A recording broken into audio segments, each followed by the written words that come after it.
We have to be prepared, well-rested, and mentally ready to win. We have to win. Last year, we lost 2 finals against them, and we want to win, just like they do, since they lost El Clasico in La Liga and will be thirsty for revenge. It will be a great match between 2 teams that really want to win. We need to recover well and have fresh legs on Sunday to achieve victory, said Thibaut Courtois. It seems that the Real Madrid locker room is afraid of Barca ahead of facing Barcelona in the Super Cup final. I think they are right to be afraid, because Barcelona sent a disturbing message to Real Madrid before the derby. Stay with me until the end to find out exactly what message Barcelona sent to Real Madrid and whether Mbappe will play in the final. Now subscribe to the channel and turn on notifications. They didn't show a single image of the possible Rudiger penalty. Not one. Movistar simply refused to show the play. Every time the Rudiger moment was approaching, the broadcast cut away. And let's not even get into the scandalous red card that was never given. That was a clear red. A red card that, curiously, was forgiven to Gonzalo. A violent kick that endangered the opponent's foot and didn't even result in at least a yellow card. And why? Because VAR pretended not to see it. Movistar were accomplices in the robbery of Real Madrid. What we saw from the refereeing team surprises no one, especially knowing that Florentino had met with Clos Gomez. Everything is explained.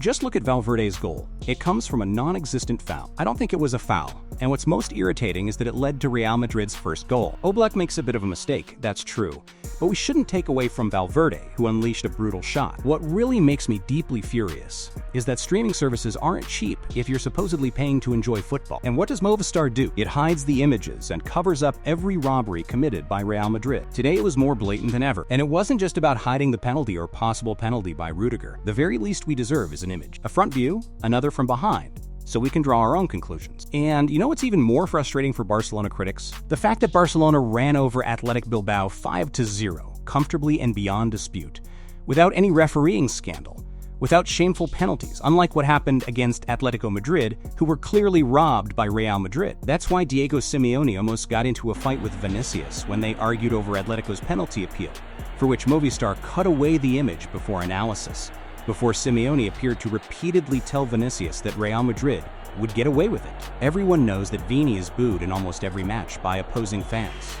Both players were shown yellow cards after exchanging words when the Brazilian was substituted late in the match, with Real Madrid coach Xabi Alonso and other members of the coaching staff having to step in. Tu sabe? Não, mas ele vai te demitir, te demitir. O Florentino vai te demitir, se lembra disso? Não se esqueça que ele vai te demitir. Ele vai te demitir, lembra o que eu tô dizendo? Vai te tirar. Escuta, escuta, tem o cartão.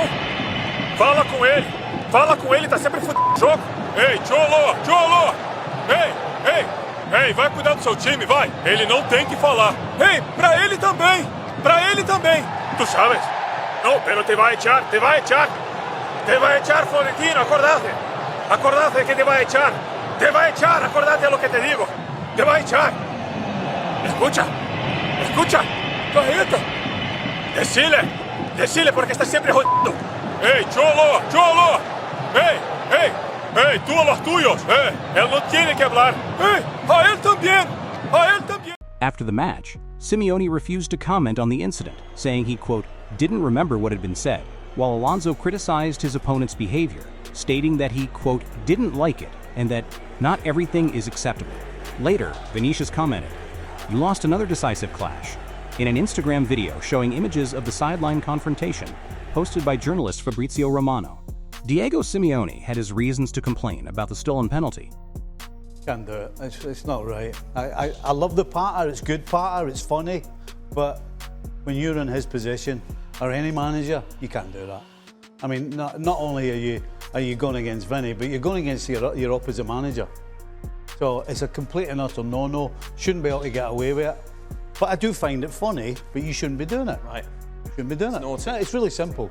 You can't do that. You shouldn't do that. So you never have managers stood on the sideline slaughtering other players, both their team and the opposing team. It's happened before, it's happened today, but it shouldn't happen. You shouldn't. The position you're in, you're the leader of your group, your team, you're the manager, you have to show some respect, and you're certainly not just disrespecting Vinny, you're disrespecting the other coach as well. Yes, there will be a final, but I confess that right now I'm living with conflicting feelings. I can no longer find words to express what these people provoke in me.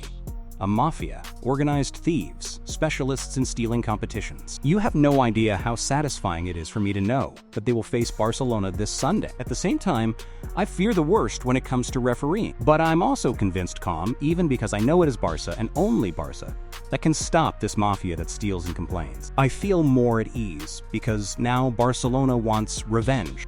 According to Javi Miguel from AS, Barcelona's players wanted to face Real Madrid in the final, and therefore last night's Clásico result was well received by the squad. Although many players did not openly state a preference between Real Madrid and Atletico as their opponent in the final before the match, Barcelona wanted an El Clásico in Jeddah.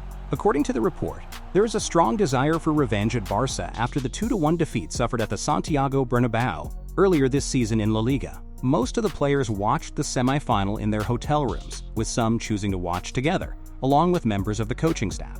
And the general feeling within the Barca delegation in Saudi Arabia, after seeing Real Madrid qualify, is one of satisfaction, as they are eager for a rematch. This will be Hansi Flick's 6th Clásico, with Barca dominating the head-to-head record under the German coach. 4 wins and 1 loss. One of those victories came in last season's Spanish Super Cup final, when the Catalans won 5-2. There is no doubt that Barcelona arrived at the final stage in excellent form.